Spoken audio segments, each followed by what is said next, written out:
Sir sir sir வந்து inaugural session முடிஞ்சோடனே photo எடுப்போம். சரி சரி சரி.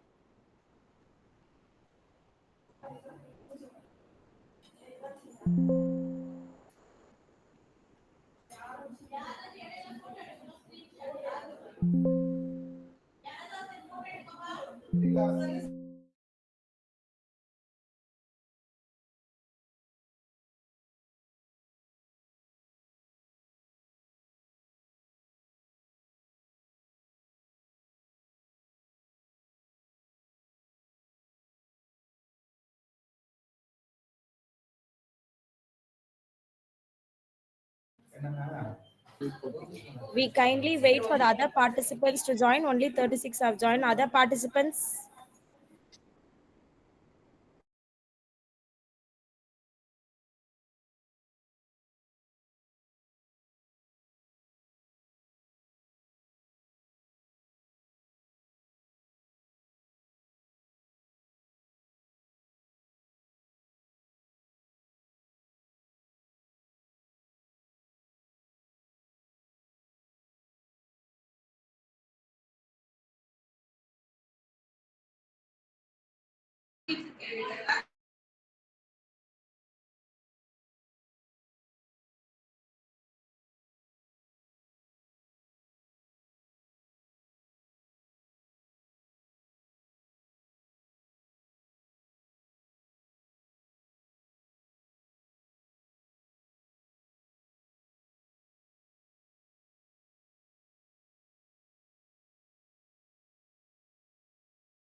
சார் சார் ஸ்டார்ட் பண்ணலாமா சார்? 40 மெம்பர்ஸ் இருக்காங்க, வந்துட்டே இருக்காங்க சார் ஒவ்வொருத்தரும். சார் கேக்கல சார். ரெடியா இருக்காரா? நீங்களும் டீன் ஆட்சியர் சொல்றீங்க பண்ணலாம் சார். ஸ்டார்ட் பண்ணலாம்னா ஸ்டார்ட் பண்ணலாம் சார். இப்பதான் வந்துட்டு இருக்காங்க சார். 43 பேர் இருக்காங்க. பண்ணிடலாமா வந்துட்டாரு. இன்னொரு 5 minutes வெயிட் பண்ணீங்கன்னா 1:45 ஆரம்பிச்சு 2 o'clock செஷன் ஆரம்பிக்கிற மாதிரி 15 minutes போறாதா? ஓகே சார், ஓகே சார், போதும் சார். ஓகே சார், 1:45 கரெக்டா ஸ்பீக்கர் ஆரம்பிங்க. வந்துட்டாரு சார். 15 minutes ஸ்பீக்கர் வந்துட்டாங்கன்னா செஷன் கரெக்டா 2 o'clock. செஷன் மாத்திரம் தள்ளி போடாதீங்க. சரிங்க சார், ஓகேங்க sir. Okay sir, okay sir. Yes, ma'am. Good afternoon, one and all present here. I welcome you all for the 5 days National Online Faculty Development Program on AI-powered pedagogy, integrating artificial intelligence tools in model classrooms. Now I welcome Ms. Prashanti, Assistant Professor, Department of Computer Science, to deliver the welcome address. Good afternoon, everyone. It gives me immense pride and a heartfelt joy to welcome esteemed gathering to this 5 days National Online FDP program on the title AI-powered pedagogy, integrating artificial intelligence tools in modern classroom. This FDP is organized by the Department of Computer Science, St. Peter's Institute of Higher Education and Research in collaboration with GoTech Private Limited Chennai to forecast innovation, promoting digital transformation and empowering educators with AI-driven teaching methodologies.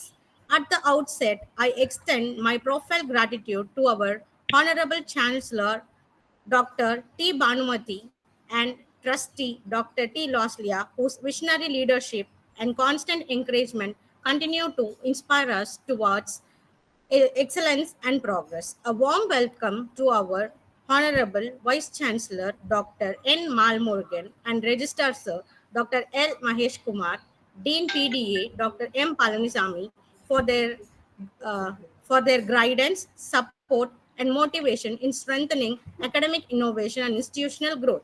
I extend my welcome to our leader, Dean FASCHM, Major Dr. M. Venkatramanan, for his valuable guidance and academic leadership.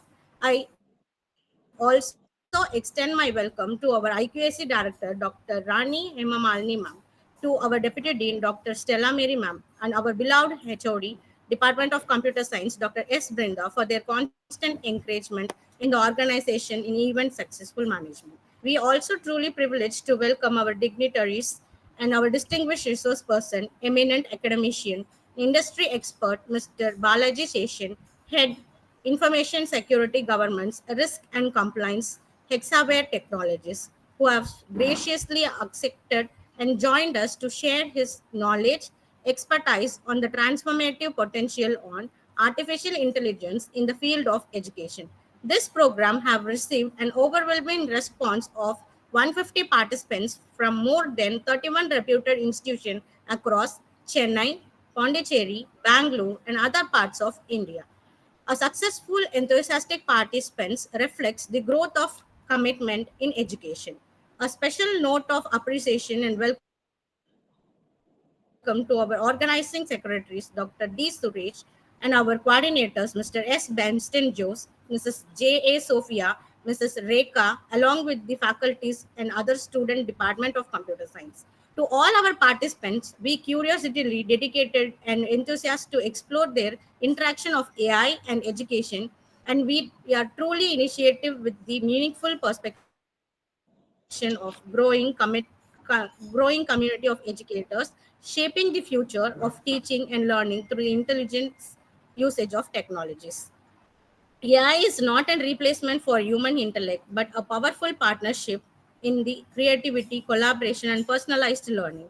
I extend my profound welcome to all the dignitaries, resource persons, participants, faculties who have joined the faculty development program. Thank you and wish you all a truly inspiring, transformative learning. Thank you, ma'am, for your warm welcome. Now I Thank you. kindly Welcome you request all. Dr. S. Brinda, Professor and Head, Department of Computer Science, to share a few words about the FDP.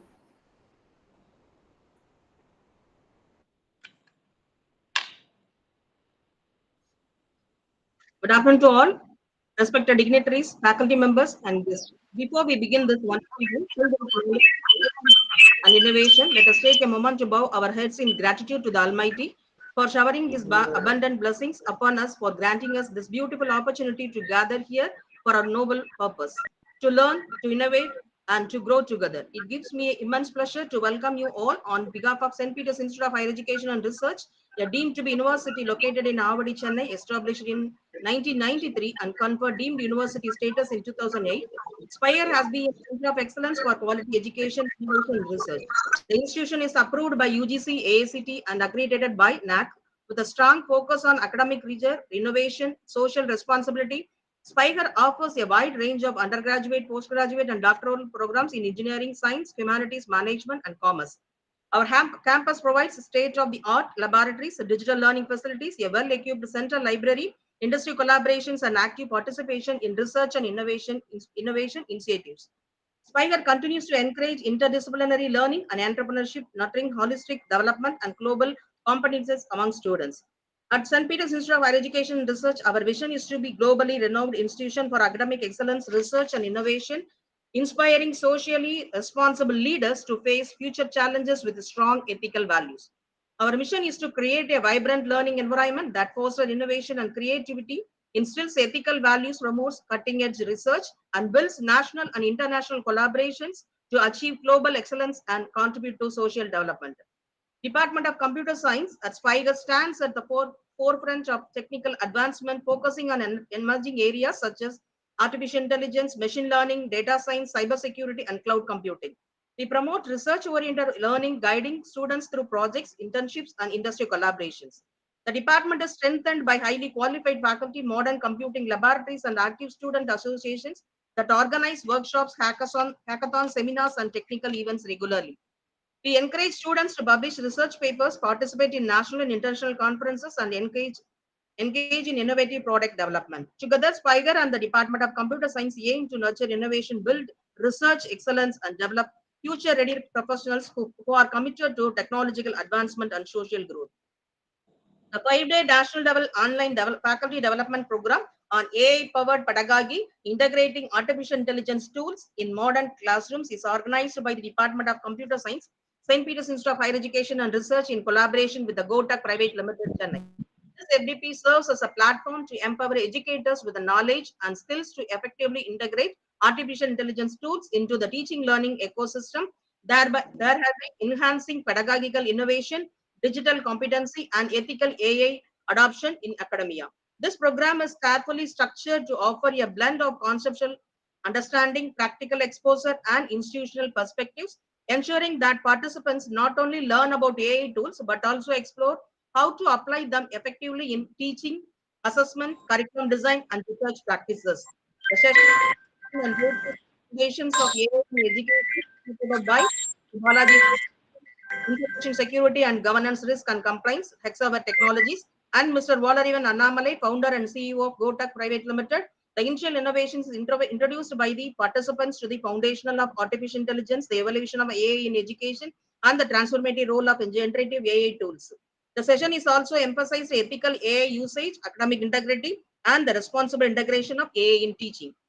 And followed by the day 3 and day 4, pedagogical applications and assessment. The theme of this 2 days is for integrating AI into teaching, learning, and evaluation, facilitated by Dr. S. Sasikala, Professor, Department of Computer Science, Madras University.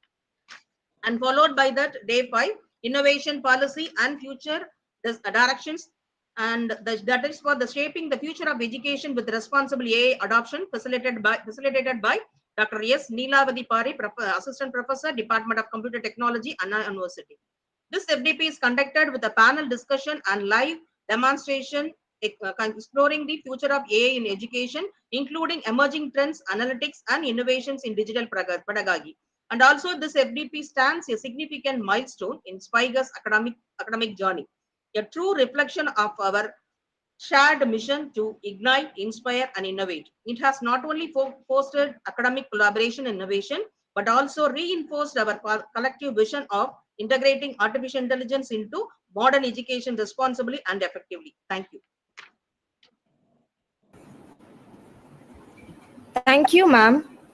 Now I would welcome our Registrar Sir, Dr. L. Mahesh Kumar, sir, to deliver the presidential address. Very, very happy afternoon to all of you who have joined us during the inaugural for the 5 days National Online Faculty Development Program. So as you all understand, as we all know also, FDPs are very, very helpful in constantly improving our knowledge. And as a teacher for the last 30 years, I have observed in the beginning, we never used to bother about so many tools. We just had only chalk and board method was there. We used to take classes, and that's how we used to work out. As time passed, so many new systems have evolved, and every time these systems, as an old teacher, we would be adapting to all the systems. Like when we were in the beginning, we used to use OHP, which was our teaching aid. Later on, LCD projectors, later on laptops. Similarly, like that, it has always been evolving. And particularly during the COVID times, we have noticed that so many tools have been brought on for the benefit of the students. And today online programs are very, very common. We couldn't have imagined an online faculty development programs about 10 years ago. Today they have completely changed. So why I'm giving you the history is that we should understand that as time passes on, the entire system of pedagogy itself changes. We have to keep updating very, very often. And to do that, the only possible solution is to keep ourselves updated with various trends that are happening in the current world.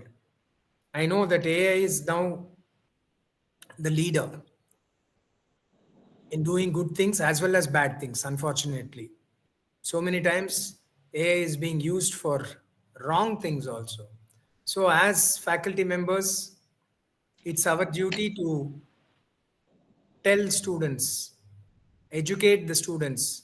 After learning these various initiatives that are being taken today, we learn all of them, we implement them, at the same time tell the students about the wrong influence of AI.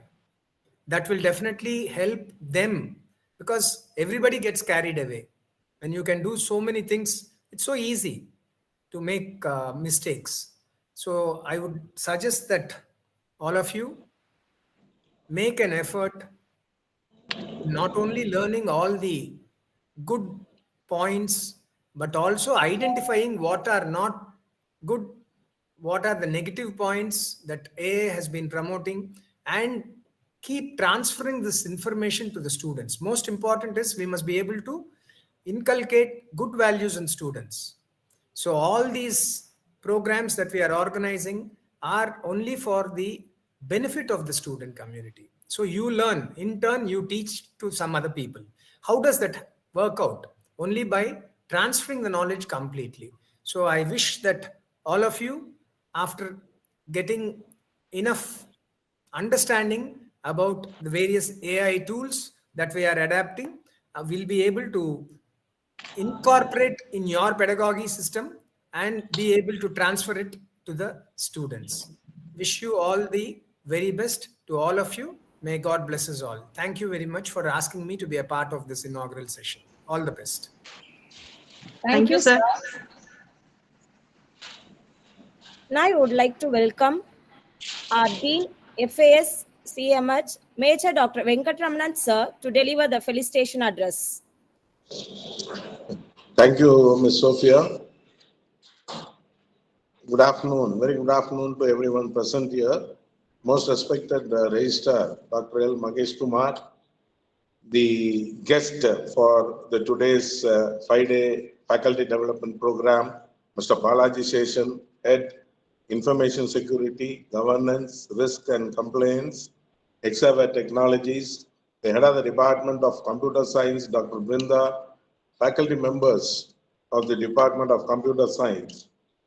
In fact, I think so this is the second FDP that the department is conducting. Am I right, madam? Brinda ma'am. This is the second FDP. Yes? Second FDP. Second FDP. No, sir, this is for the first FDB, sir. First FDP, After yeah, splitting for CSA. yeah, faculty development program. And in fact, the title, AI powered pedagogy, integrating artificial intelligence tools in modern classrooms, is very attractive. And I'm sure that Mr. Balaji session, who is going to inaugurate as well as going to give us technical session, will talk about it in elaborate manner. And I should say, I should congratulate the department as well as the head for giving up the topics, the ideas, the areas. In fact, the first 2 days, we have the understanding of the AI landscape. That is, you should know what AI is. And the theme is that in education. So therefore, each and every day, the theme has been different. On third and fourth day, we have the pedagogical application and assessment. That is integration of AI into teaching, learning, assessment, and evaluation. And the last day talks about shaping the future of education, wherein with responsible AI adaptation, that is, you bring in AI into the teaching of education. I really appreciate this topics that have been chosen, and the experts who are going to talk about are both from the academia, and it's a mix of academia and the industry. We have two people from the academic side and two of them from the industry side. So it is actually industry academia collaboration that is taking place in this 5-day faculty development program. I wish this faculty development program to be a grand success. And I once again congratulate Dr. Brinda and her team for organizing such wonderful faculty development programs. And in future, we expect a lot to be done by the department as they have been doing it at the present. Wish you all the best. God bless you all. Thank you. Jai Hind. Thank you, sir. I kindly request everyone to on the video for a photo session.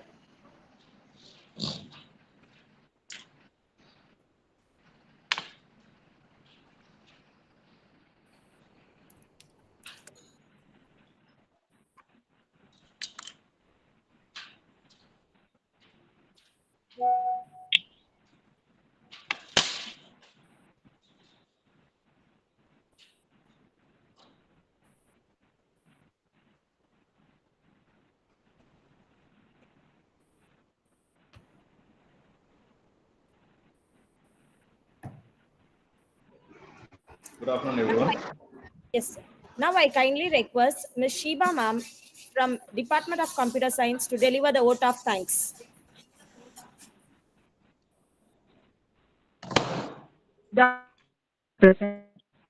On behalf of Department of Computer Science, it is my privilege to deliver the vote of thanks for the inaugural day of our 5-day national level faculty development program on AI-powered pedagogy, integrating artificial intelligence tools in modern classrooms. First and foremost, I express my heartfelt gratitude to our respected registrar, Dr. L. Magesh Kumar, for his continuous support and guidance. Our deep appreciation goes to our academic leaders and our pillars, Dr. M. Niksami, Dean PDA, Major Dr. Venkataraman sir, Dean FASH, Dr. C. Chandran, Dean Engineering Technology, Dr. Dr. IQAC, Dr. S. Alamari, Dean FCMS, for the inspiring presence and continuous support in our academic endeavors. Appreciation to our convener, Dr. S. Professor and Head of the Department, and our Secretary, Dr. D. for their dedicated efforts in organizing like FDP. We are deeply hard and foundation exploration, understanding the AA landscape in education.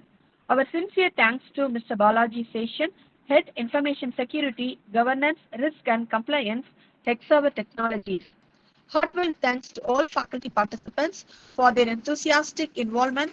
Finally, special thanks to our technical and organizing team for their seamless coordination and behind the scenes support. Thank you, one and all.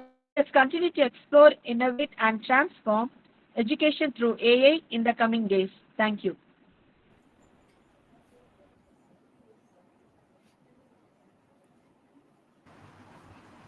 Thank you, ma'am.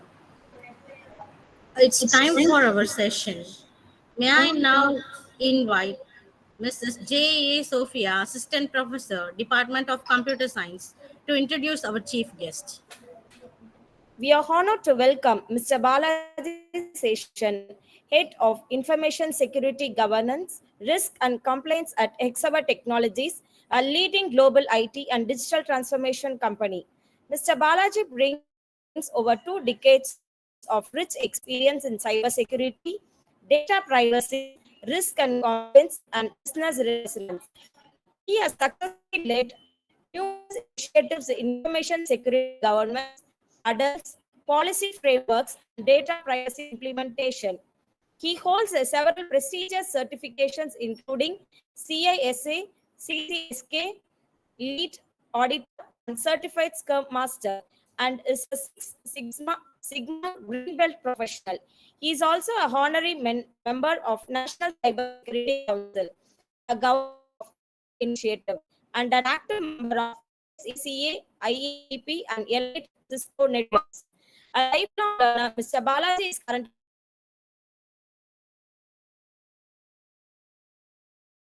design and responsible AI security. We are privileged to have a such distinguished expert with us today. Please join us with us in warmly welcoming Mr. Balaji Session, our esteemed chief guest. The session is over to you, sir. Thank you. Thank you, Sophia. Can you all able to hear me? Sophia, can you just confirm you're able to hear me? Yes, sir, it's clear. Yep. Thank you. Thank you, one and all.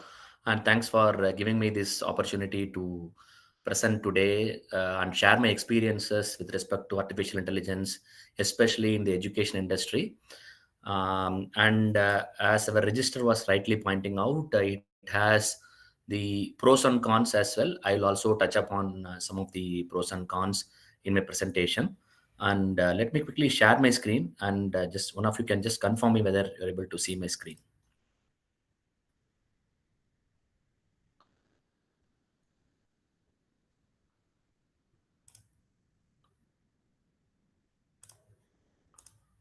One second.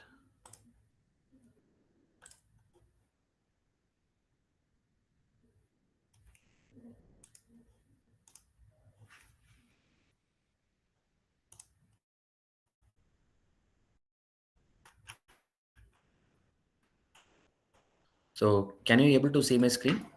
Yes, sir. Yes, sir. Yes, sir. Thank you.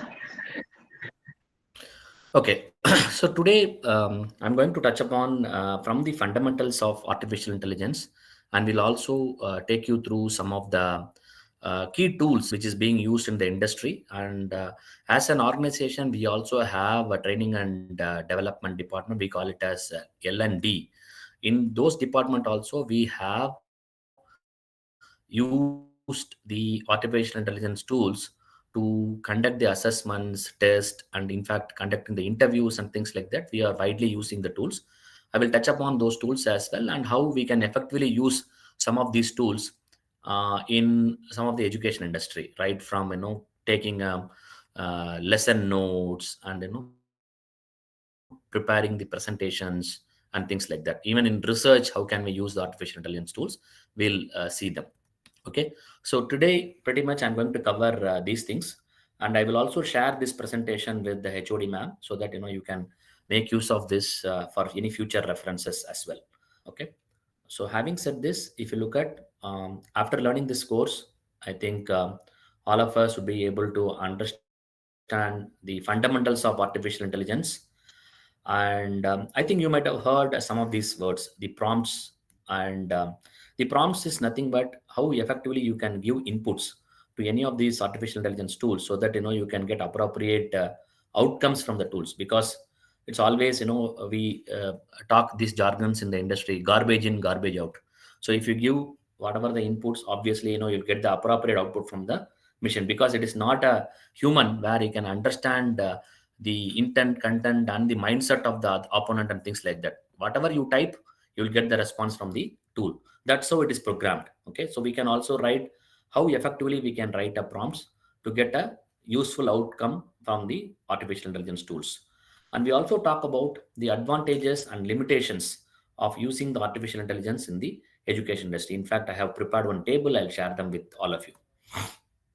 Okay. Having said this, if you look at by looking at this image, I think it is always difficult to take a session post lunch, right?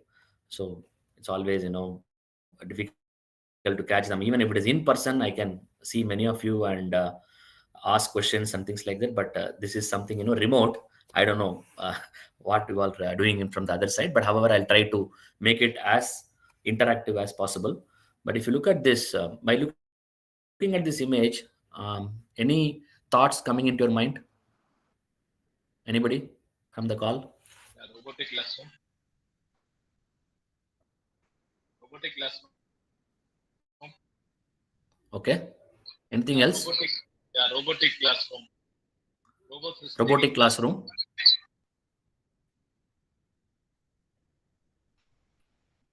Anything else from anybody?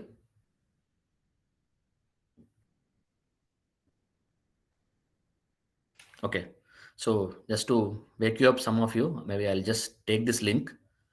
Maybe I'll just place play this video for a second, maybe 50 seconds. Then we'll see. Will you be able to make it?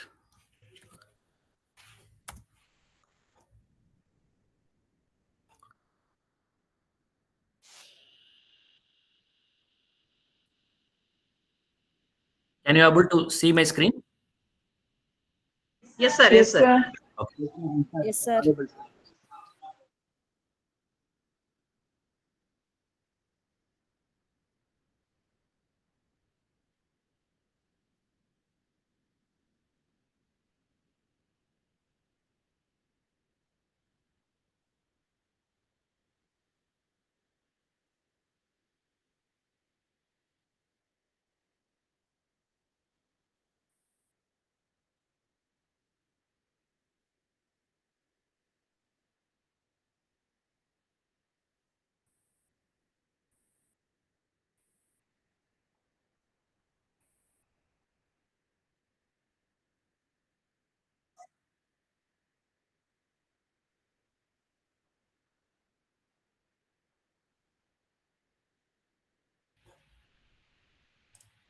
Okay. So have you all seen this movie? Yes, sir. Okay. Yes, sir. Yes. Yes. So if we have a capability to scan a book like this, like a quick scan like this, so all of us are blessed, right? But unfortunately, we are not machines. We are human beings, right? We are not programmed to, um, you know, quickly as robots, right? That is one. Though that is one disadvantage, but machines cannot think like a human, right? So you can, if once the memory is corrupted in the machines, obviously everything will get erased. But humans, they can always remember things, and the human memory is what do you call this? More bigger than any machines in the world, and it can process everything as quick as possible than any machines in the industry today. Even the supercomputers or the quantum computing, whatever that we are talking about today, human brain cannot be replaced. But having said this, we have a limitations of keeping everything intact, and we cannot remember all the formulas that we studied in class kgs to till date. And we cannot bring everything whenever there is a query. We always need to have some cache memory, we call it as, and we can bring them up to speed to some extent, but we cannot remember all the algebraic equations, right? All the scientific derivations and things like that. See, we need to spend little time to recollect certain things and bring it. But one advantage in the machine learning is you can write a query and bring the data whenever there is a need, right? That is the context I would like to set before we move further. Okay, a quick question to all of you. Um, Let me go to the presentation mode. Do you all know the difference between the Google search in the AI prompt? Anybody? We do this every day, right? I think many of us are using both artificial intelligence tools and as well as the Google search every day because it has been part and parcel of everyday's life. Yes, correct. Yes. So what is the difference between Google search and AI prompt? Any one difference? And what will you get if you search in So Google? it will And why do we fetch need the AI prompt? data. It will fetch the data from the search engine and it will proceed according to the ranking, which is search engine optimization. The optimization will be like on the top stack, so the most viewed will be on the first stack. So if it is an AI prompt, it will only fetch the data within the trained data set and it will get the answers from the training data set only. Excellent, excellent. Thanks for the good response. And we will also talk about the different learning methods, like the what is labeling and things like that. And I think just to for the benefit of everybody, as Madam was rightly pointing out, in Google search it is very limited. You can it can bring only based on the program that is being written by the Google as a company. It will give you you know only the specific search, and if you pay more, obviously your data will come first, and you can't interpret anything. Whatever that is available in the socially or publicly available websites from the internet, it can fetch you some data. But in the AI prompt, whatever that you write, it can process and it can customize the responses, and you can also get the appropriate outputs based on the training that you have given in the AI program. So AI is nothing but a program, right? So basically, you cannot bring some data from somewhere out of the moon or out of the sun, whatever it is. It's basically human written program which is trained in such a way that whatever that you ask, whether if something is available within the program set or data set, it will give you. Otherwise, it has to be trained further. It will say, for example, if you ask for a company policy, can you please share XFR information security policy? If it is publicly available, it will give. Or otherwise, it will say, I don't have the information. You need to talk to the respective organization Spark and get the information. That is how it will tell, right? That's the fundamental understanding that we need to have before we start using the artificial intelligence tools and systems. Okay, so if you look at it on an everyday usage, we use the artificial intelligence for many purposes, right? Everybody is using a smartphone. Earlier, when I was doing my college, or even there is no mobile phones. We always use the landline, right? Then we moved into the corporate. Even after I get into corporate, somewhere in 2005, 6, we used to get this Motorola bigger phone. It was like a brick, and then we got a button phones of smaller ones, uh, and it doesn't have any smart facilities. Then the Android came into picture. We have smartphones, and we have all the facilities available in the smartphone. Nowadays, everything is AI enabled, right? Even in a Google, it is AI. If you do a search, if you want to search in AI mode, it will give you some more information, right? So there are every tools and technology today which we are currently using which has AI enabled, and we can use web search, we can use translation, and we can use optimizing the product sales and paths. In fact, for a share trading today, right? For any share trading today, we have different uh, tools available, artificial intelligence enabled tools available to know which share you can invest, right? Which is going fast. And on a at almost real time basis, we used to get this information, and people can invest and get a benefit out of it, right? And if you look at it, even the driverless cars, this Tesla is manufactured in US, which is not yet rolled out in India, which has a lot of AI features available. And in fact, many of you might have done this online shopping in Amazon, right, Flipkart, and things like that. Whatever the search you do, obviously, when you go and access your mailbox, that will be prompted first, right? Even you don't want to buy, it will again prompting you every now and then saying that would you like to buy this, right? And if you look at this smart farming or irrigation, feeding, right, in agriculture also, there are a lot of advancement happening because of babbage, right? And if you look at the AI, right? Who is the father of the AI? Jan McCarthy, right?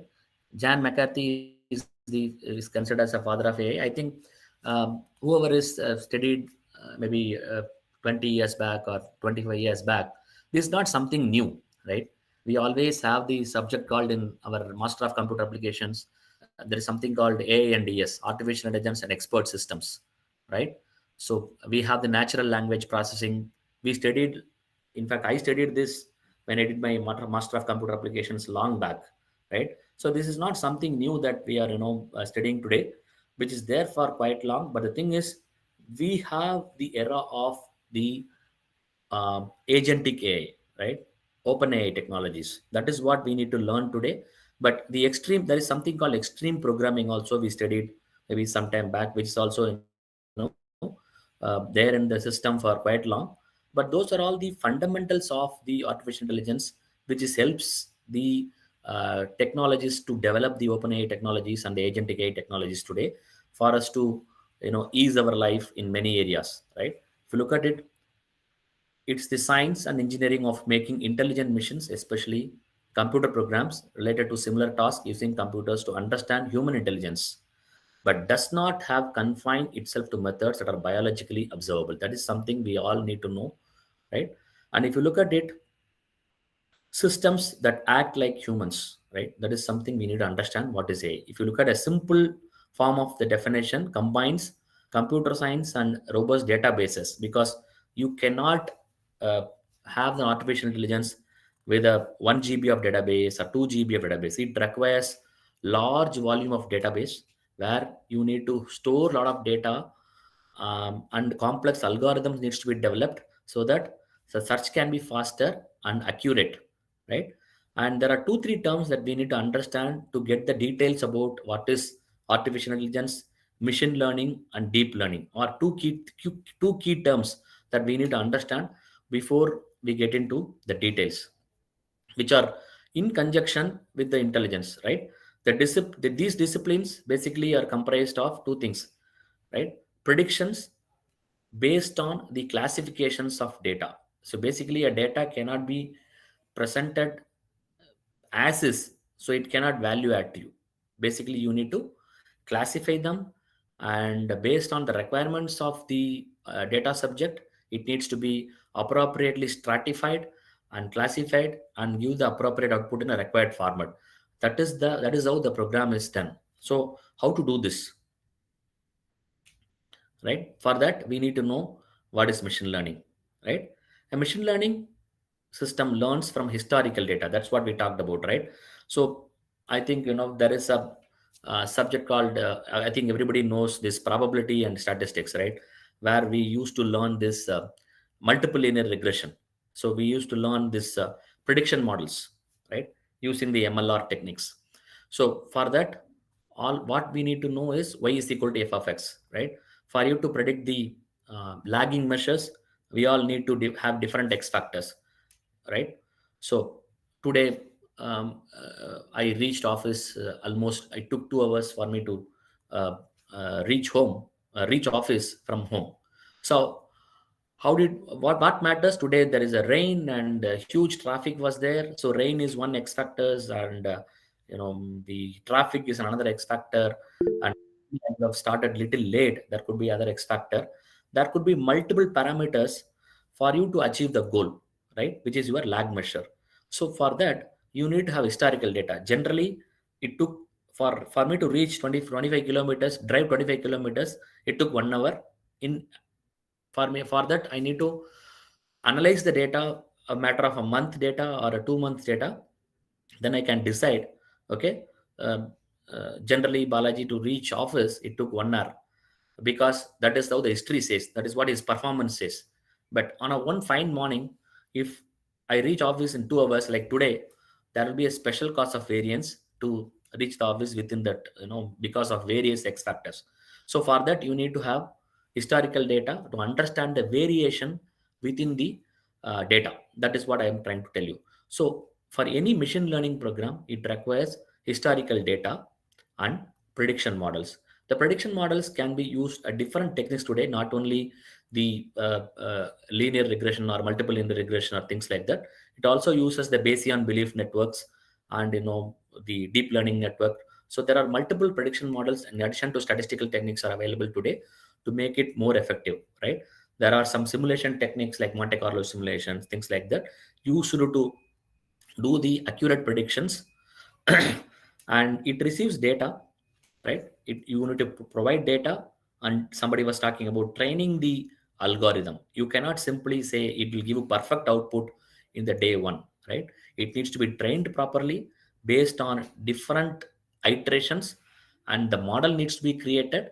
And if at all we need to give any additional information to be provided into the system, then generate the output. That is how we design a machine learning program, right? The importance of machine learning can be easily understood by adding a different use cases. See, today we are going to talk about one of the use case, how this artificial intelligence can be used in education industry. That is one use case, right? So there are multiple use cases that are to be required to solve many business problems today, right? So there could be a business problem to conduct interview. I need artificial intelligence program, or to do the share trading, I need artificial intelligence program, right? Or to do the healthcare analysis for a human being, I need artificial intelligence program. There could be multiple use cases that we can define to, maybe here I have given this facial recognition, cyber fraud detection, right? So driving cars, right? There are multiple use cases that you can define. For that you need to collect different data sets and train this algorithm and keep iterating them to get the accurate results. So that is what this machine learning is all about. Okay, so before we move on to different types, we need to understand two important things. One is the supervised or discriminative learning. That is very, very important. Before we move on to this, is there any questions or doubts I need to answer? Anybody? Fine. So this is Fine, sir. the supervised learning. If you look at this, there are different data sets are available. I think you have discrete data, continuous data, Boolean data. There are multiple data types are available in the real world examples. But if you look at for the example purpose, I have taken this as a labeled data of different shapes, right? Hexagon, square, triangle, and things like that. And I have also given the, by looking at this, okay, there is no labels here, right? So I was just simply telling by looking at the box, I'm saying this as a square because my brain is being trained to tell as a human brain. I was trained by my teachers. Square means all the four sides are equal, because that is why this is square. Then my human brain is trained. Similarly, I need to train the artificial intelligence model by giving the labels, because it's a dumb terminal. It is an idiot box. It doesn't know anything. I need to teach, like how human beings are trained by teachers. We need to train the model saying that, okay, this is what square is, this is what triangle is all about, this is what hexagon is all about. Then you need to label them appropriately. Similarly, if you want to do a supervised learning to create a model, you need to label them appropriately and give that information, knowledge to the model, right? Then this learning program will give the prediction. Okay, so if I give this as an input, okay, one square and one triangle as an input, then this prediction will give me, okay, this is square and this is triangle. So this is not coming out of the blue. As I rightly said, you can train the model by giving the appropriate labels and then use this prediction and get the proper output. This is for a simple 10 or 3 different data set that I'm just depicting here and trying to get an output. See, imagine you have millions of data, trillions of data available in the internet, right? So can we label them everything? Can we label everything? Can we do a supervised learning of learning methodology to get a proper output? It is little difficult, right? You cannot label everything. Okay, this is what it is, this is what it is. Then it is always get an output. It is always difficult. So to some extent, if the data sets are minimal, data sets are controllable, yes, you can do that. Otherwise, it's very difficult to give a label for every data set and use the discriminative learning as a method. But however, this is fundamental, and where required, even in deep learning programs, you need to have this labeled information to some extent, because something which cannot be changed, you need to label them, hard code them, to make sure that the prediction cannot go wrong, right? So if you look at this, uh, prediction is based on prior experience, fraud detection, spam filtering, and market trend. Even weather forecast are good examples for labeled data usage, because all of them based on the historical performance. Okay. So unsupervised learning, basically this is where we need to introduce the term generative learning, right? You cannot have label for everything. Okay. You can give an unlabeled information by, for example, here if you look at it, there are cats and dogs are available, but we have not given this as a cat or dog, right?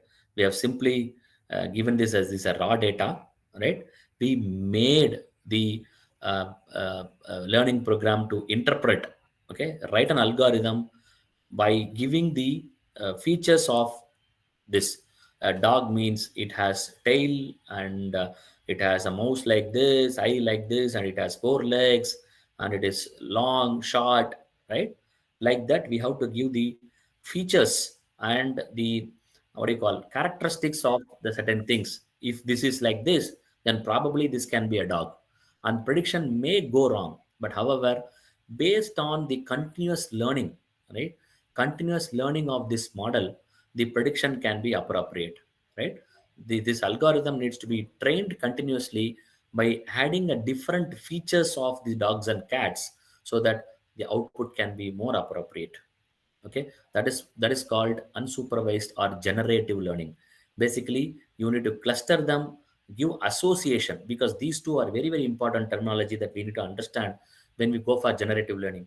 You need to cluster them, and you need to give an association or mapping of the characteristics of these things to get the appropriate outcome. Okay, that is what I'm trying to explain here. So if you look at it, unlabeled information, basically the output is unknown and less accurate, and used to solve the complex problem, because the generally in the real world example, the data sets are unlabeled. You may not have always the labeled information available for us to prediction. Okay. Any questions? Okay.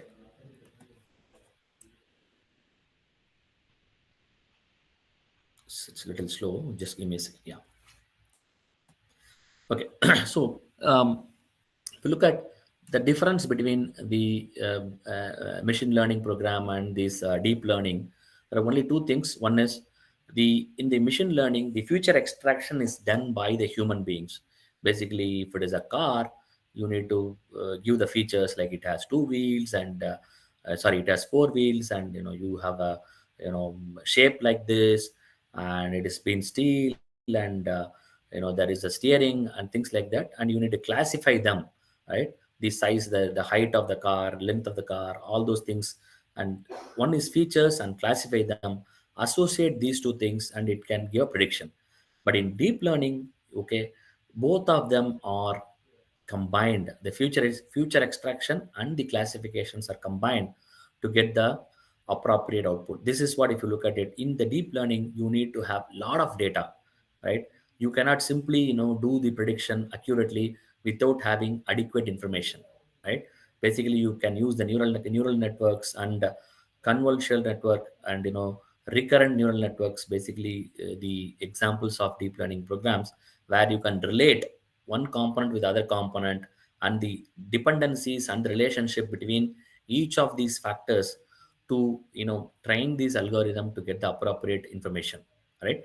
So that is where, if you look at it, it doesn't require a huge data sets or database size for machine learning. And but the deep learning, you need to have a lot of data sets, and you need to have appropriate mapping and feature extraction and classification to get the info, to get the appropriate outcome from this algorithm. Okay, this is the fundamental difference. Okay, there is another one called reinforcement learning. If you look at it, this is a feedback based learning.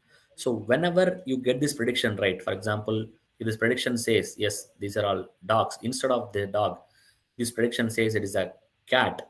For a dog it says if it is a cat, then obviously you'll penalize the program, saying that this is incorrect prediction, you need to reduce the score in the program, right? Then only the machine can automatically learn, okay, something I did wrong, why did I predict this as a cat instead of dog?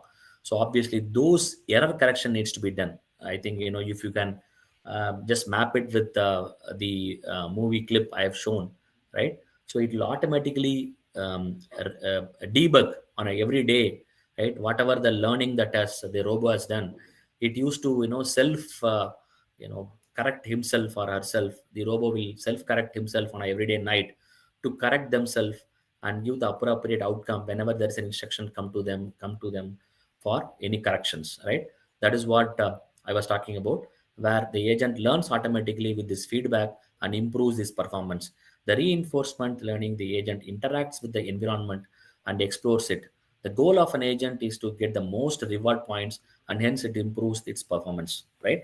So basically, if you look at it, if you go to bank site, right, there are a lot of chatbots available, right? There are a lot of chatbots. Hi, my name is Anita.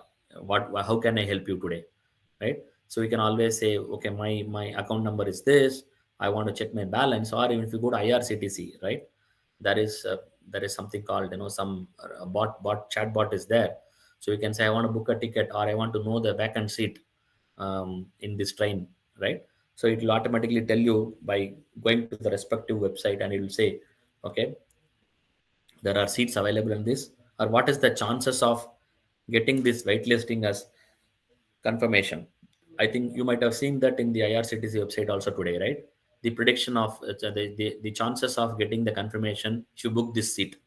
Then based on that, you can decide whether to book this waitlist ticket or not. So these things are nothing but the reinforcement learning. Basically, it will tell you generally, I need to give a feedback, or automatically the system has to be trained in such a way that the feedbacks have been appropriately taken and the program is corrected to get the correction done to get the most accurate outcome from the reinforcement learning. Okay, so the next topic that what I would like to do here is basically the agentic AI, right? So it is what is agentic? So basically, if you have a proper deep learning algorithm, so unlike a traditional artificial intelligence program which relies heavily on predefined rules, agentic AI introduces a dynamic approach. Basically, it will predict based on my actions, based on whatever that I do. It involves AI agents that are capable of independent decision making, continuous learning, and collaborative problem solving. These three terminologies are very, very important, right? Basically, you don't need to tell, okay, this is what you need to do. It will do an independent decision making based on the data sets available and based on the prior experiences, based on the classification that we have seen in the last slides. And it will also continuously learn based on the reinforcement learning, and it will give the appropriate outcome.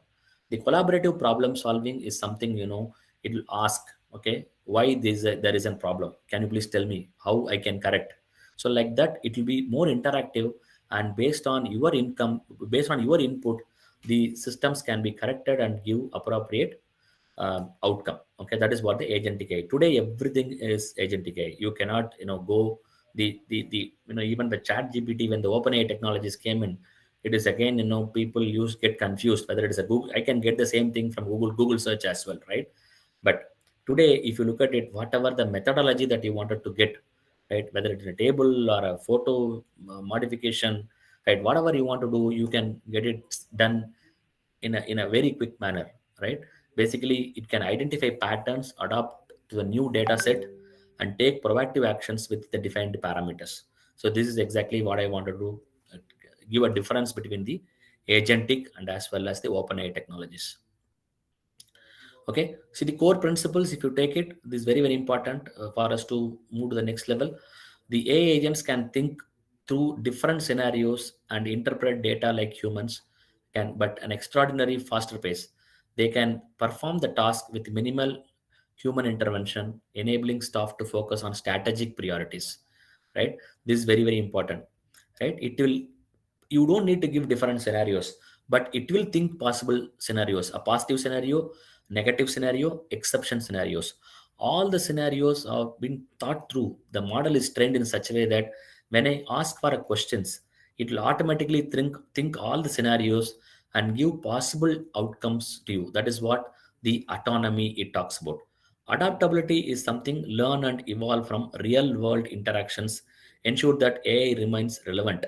So basically, every time you ask today, for example, we talked about quantum computing, right? If you ask about quantum computing, about an year back, right, it does not give you appropriate output. But today, there are technologies related to quantum computing, but the AI also to continuously learn and give appropriate up-to-date inputs, up-to-date outcomes. You see, if you go to chat GPT 3.0 or 4.0, it'll tell you I have data up to 2024. I don't have the real-time data available with me, which means the data sets are minimal. It cannot give you the up-to-date information, right? So in agentic, it is not like that. It will tell you even the next minute if something is updated in the open internet, right, it'll search, it'll give you appropriate outcome. Okay, a student preferences, shift institutional priorities, change in agentic systems, recalibrate. Okay, delivering up to date solution is what the advantage of adaptability. Act and collaborate, basically the agentic AI is designed to replace humans but work along with the human. See, generally nobody can replace. See, we always discuss this in many industry forums as well. Are we going to lose the job because of the AI? No, absolutely not. Right? We are going to get more work. So when the computer is introduced, right, many people, those who are working in a legacy, pen and paper system, they thought, okay, I'm going to lose my job because computer is coming. I'm going to lose my job. The same thing. So when the AI comes, okay, we all think, okay, why the workforce will be reduced? No, it is not like that. The program is written by human, right? So in fact, we'll be getting more jobs. The only thing is where we need to be up to date and we need to upskill ourselves to the advanced technologies that is coming in. So in fact, if you look at it, even in corporate, we used to have the customized programs to have the artificial intelligence uh, uh, what do you call programs, basically for different levels of people, right from the team member to managers to leaders. There are different programs that we used to design and deliver them to make sure that it will be useful for their jobs. So that is where it amplifies the efficiency and drives better outcomes. So that's what the core principles of agentic AI. Okay. So having said this, if you look at it, the reusable prompts. Okay. So how to write a good prompt? Okay. So maybe I'll just show you something. Um, I'm just going into Google. Okay. Okay. I'll open the perplexity. I think those who are using Airtel postpaid, this is the licensed version will come as a free. Okay. Mm, I'll ask simply. I'm just typing. What is Newton's first law?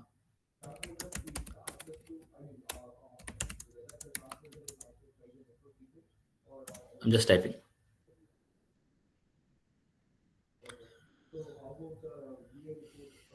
So it is giving me, okay, what is first law and second law, right? So is this my objective? So I wanted to know the differences between what is Newton first law and second law and where it can be applied in a practical situations. So which means I need to give my input appropriately. Can you, I need to ask, give me the differences of first and second law. See, I need to be very specific in a table format. then it will give you in a table format. Otherwise, it won't, right? So basically, if you give a proper input, it will give proper output, right? A table format, and also give me give a brief of about the applications of them in few words. So otherwise, it will give you, or maybe I can say in 4 sentence. I should be very specific. Then I'll get it properly. So look at this. Compare them with the first and second, right? Look at the output that I have get it here, and look at the output which is customized, right? I've got it in a table format, and exactly I've got it in 4 statements, whatever that I have asked for. Okay, this is how you should write a prompt in such a way. So how to write? If you look at it, that's what I have written. So it should be context. Basically, you need to have a goal statement. Okay, you need to have a goal. What is that you wanted? Basically, what is the objective of this, input or questions that you are asking to the AI tool, and what is the context, right? Brief background and details. What is that you want to do, and task. What do you want to do? And you should have a format. Okay, desired output in a table. I just typed it, right, in a table format, or a summary, or a script.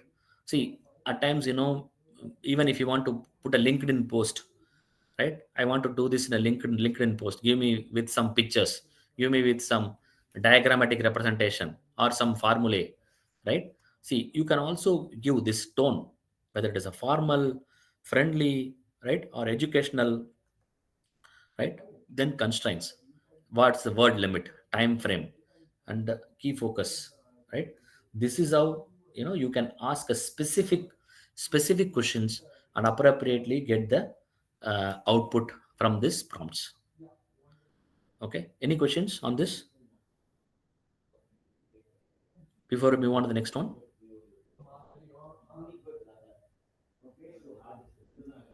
Okay, so learn this. Maybe I'll share this slide also with you. You can try writing multiple prompts.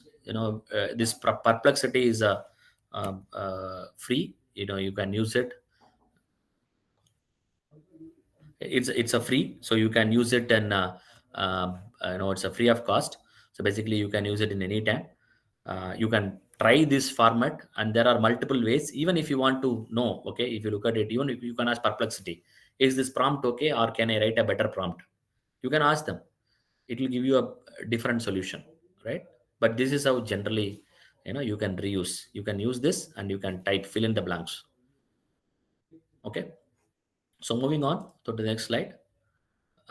If you look at this, now we'll move on to the crux of it. See, applications, as I told you, we have healthcare, and we have automobile, finance, surveillance, social media, entertainment, education, space, gaming, robotics, agriculture, e-commerce. In fact, this is something, I have given you the link. Whenever your time permits, you can just watch this. You'll be annoyed.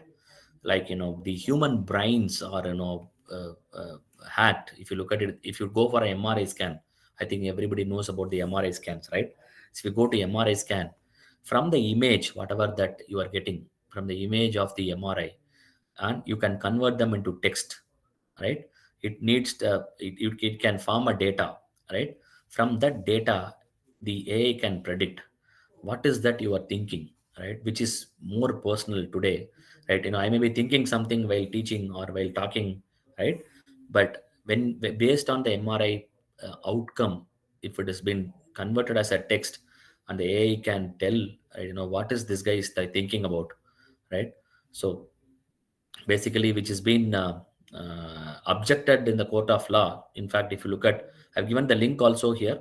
You can read about this, which is been talked about. There is a European EUA Act, this European Artificial Intelligence Act, which is recently published about a year back.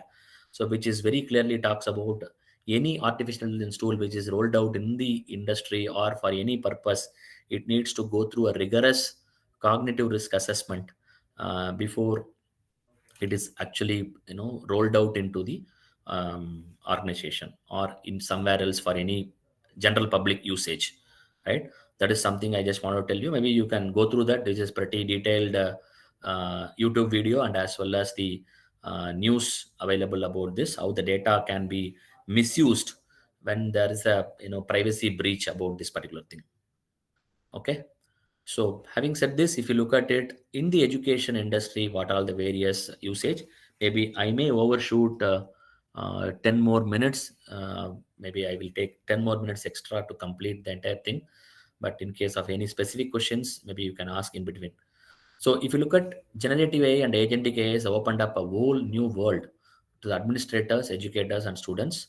See, in fact, if you look at, we block the AI in a proxy for students to copy the assignments and write them and submit it. Actually, it spoils the thought process of the students. But however, if you look at it, the way the assignments are being given, basically, we have to have one word to remove plagiarism, like a research methodology, whatever that the PhD students are doing today. We need to give that, it should not be plagiarized. There are tools available to do the plagiarism check and say whether it has been copy pasted from somewhere else or the AI generated contents or whatever it is. We can do that. The power of AI is undeniable, and understanding the pros and cons of artificial intelligence in education essential for making the informed decisions. That is number one. And best use of AI in schools or colleges, administrators, basically there are advantages, as the register was talking about. It has its own pros and cons, but implementing them or putting them into the effective usage and where appropriate will yield a lot of benefits and speed up the entire process.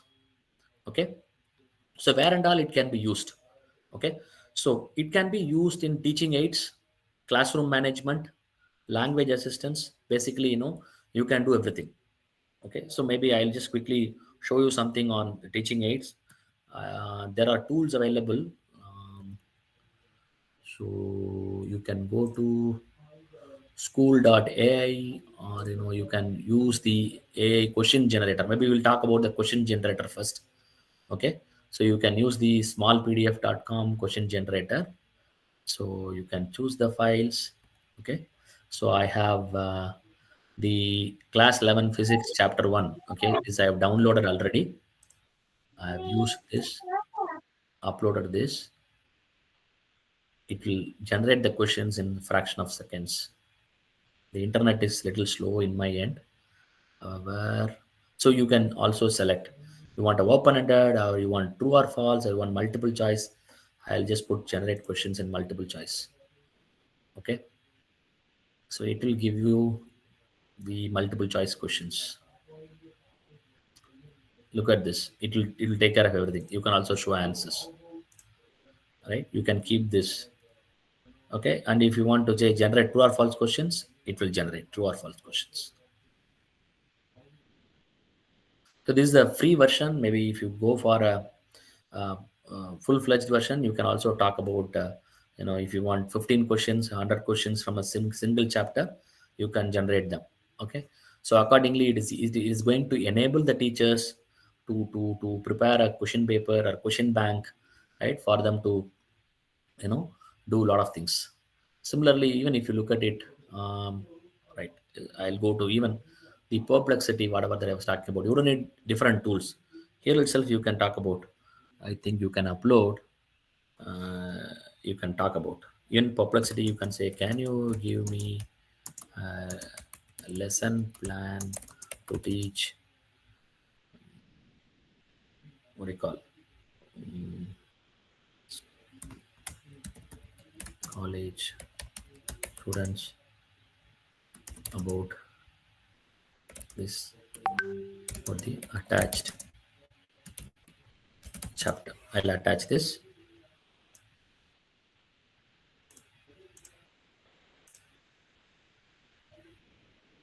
Same file I'll attach.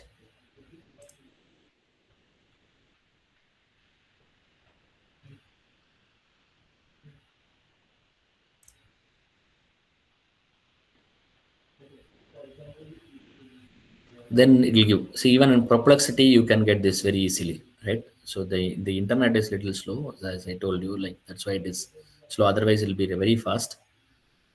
I'm using my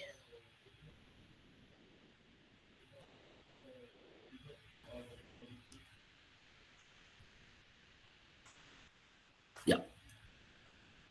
Look at this.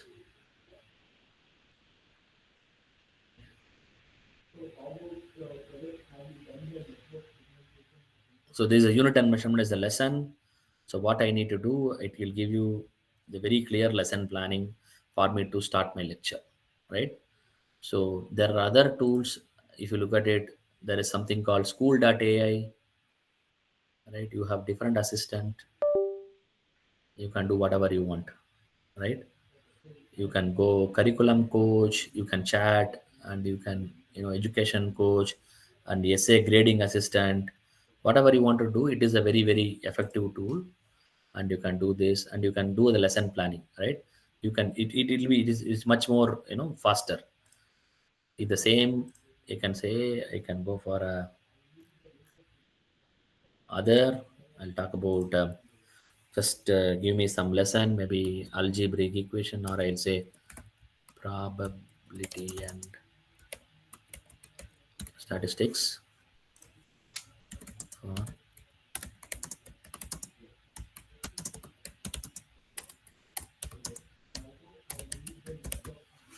okay, then it will give a detailed lesson planning. Look at this. It will give a lesson outline. Even if you want to frame a syllabus, it's a matter of few minutes. But can it be used as is? If you ask me, no, you can't use as is, right? It requires some, you know, a review. By see, you can export this and you can, share this with somebody. You can do that, right? It will generate as quickly as possible. And there are other tools available in the market. So for the research students, maybe I will skip some of the slides in the interest of time. That's where I'm just quickly jumping into the demo part. So for example, I want to write a thesis. Give me literature review about what, some topic. Okay, in education industry. Okay, I'm just typing this. Exploring impact of education industry, comprehensive literature review. Okay, I'll use this. From where? IEEE. I'll just use IEEE. Just good. Okay, I have to choose. There are multiple literature available in the market today. I'll quickly choose couple of them. That's it. You will get your literature review done. But can this be submitted as is? No. Okay, it is generating. You have to wait. So it is generating. So that's it. It has everything. It has a reference, and if you want to make it a little more expand, it will get expanded, right? So it has references as well, but it need a custodian to do the detailed review. Okay, that's what I'm trying to tell you. Okay, so um, these are all three things, and one more. There is one more tool available that is called Ekalaiva or something. Either, yeah, this is what I'm talking about. So it is also a wonderful tool. You can use it for assessment for corporate skill assessment, right? And coding assessment. You can do multiple. If you want to run a hackathon or things like that, you can create multiple case studies from this, right? You can use this. This is maybe a free version is available. You need to use the ID to get a 30-day free trial. After that, you may need to pay. I think it's a matter of $10 or something for a 6 months or so. You can pay them and get it done. Okay, so it also talks about, as I told you, interview. You can generate case study. You can generate question bank, right? You can do proctoring. If somebody is writing a test, right, you can do proctoring. Can I wave my hands, or am I looking only to the monitor, or am I taking the note or something? It will prompt, right? You can conduct a test, answer sheet checking, So it is a wonderful tool available in the market for education. Okay. So moving on. So as I told you, so in learning, basically, okay, once again, it is again slow. In assessments, again, okay, this is what I was talking about. In learning, actually, basically, you can have a personalized learning and make it more fundamental to see. For example, if I don't want to need fundamentals, I can go to the next level. It will help you. If you want a gamified learning, you can put some games and tools, or some cartoon characters you can put, and you can get it done. And you can also have an adaptive learning and evaluation per se. You can go grading system, or you can automatically grade them. If you feed them automatic question sheets, digital question sheets, it will give you the results in a matter of seconds, right? So, and you can also have the grading system, and you can also do the predictive analytics, which student is good, which students needs to improve. So all those things you can do as an assessment. Okay, so as I told you, I just given the tool names also here for you to quickly refer them.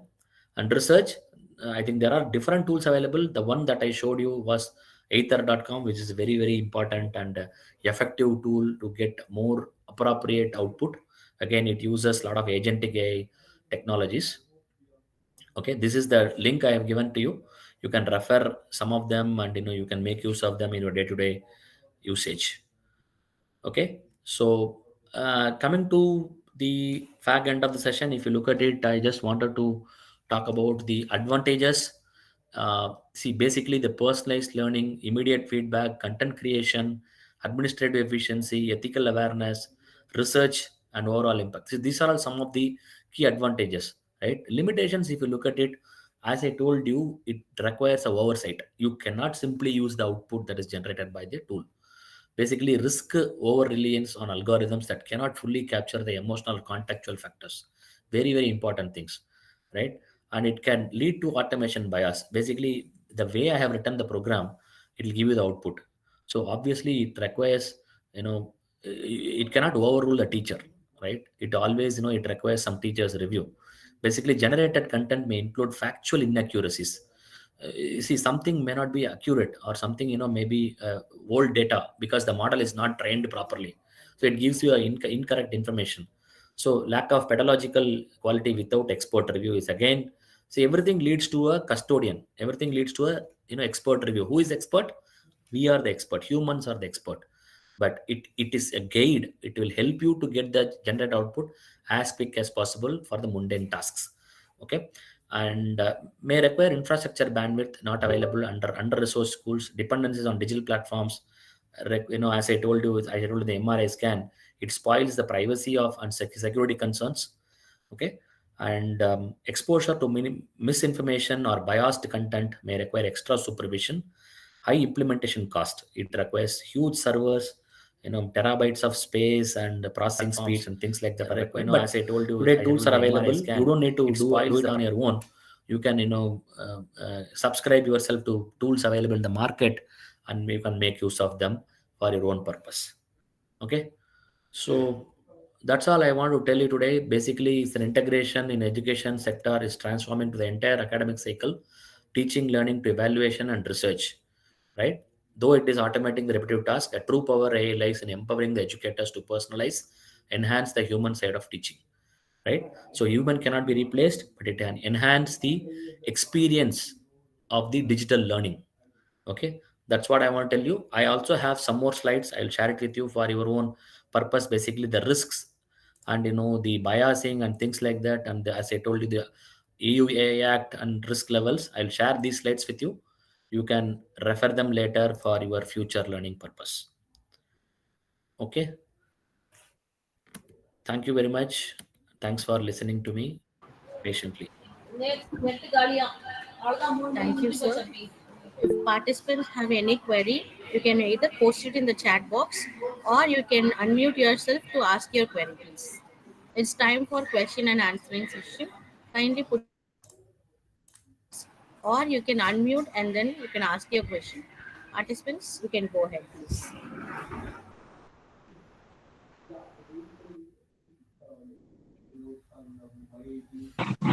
You can also write to me. I think you have my mail ID. you can write to me, session.balaji@gmail.com. I will see if I can answer you to the extent possible.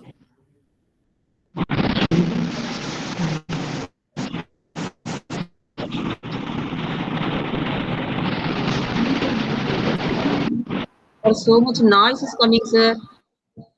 Morgan, sir.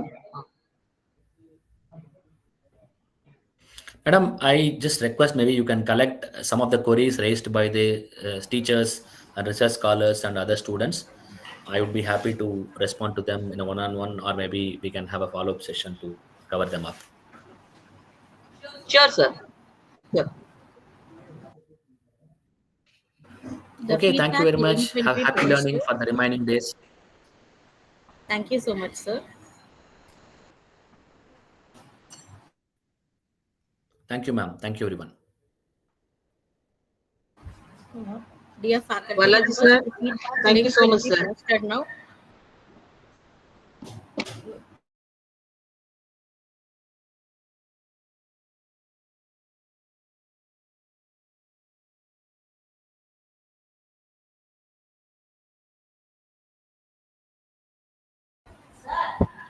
Every day the session will be from 2 p.m. to 3 p.m.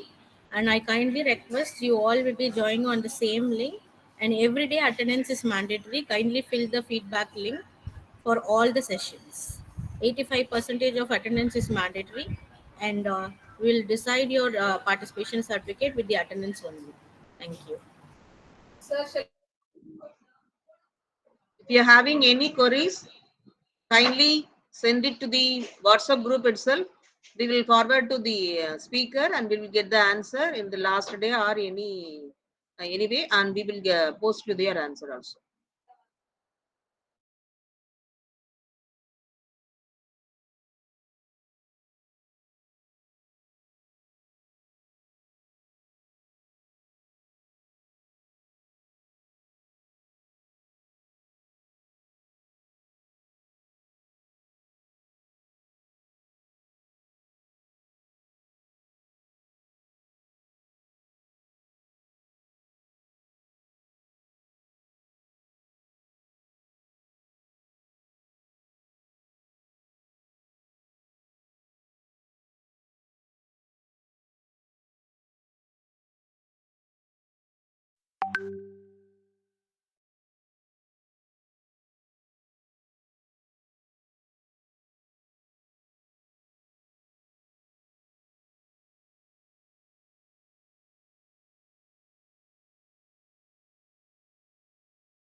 அதான்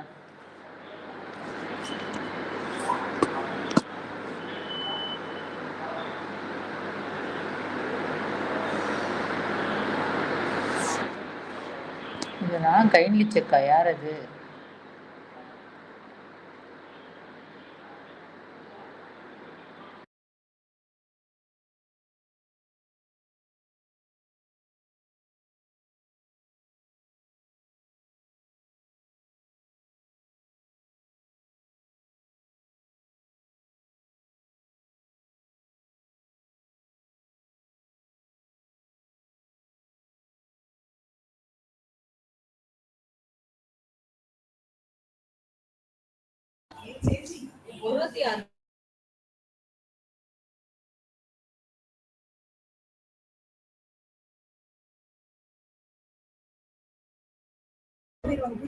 Thank you, participants. We'll end the session today and we'll connect back tomorrow. Thank you.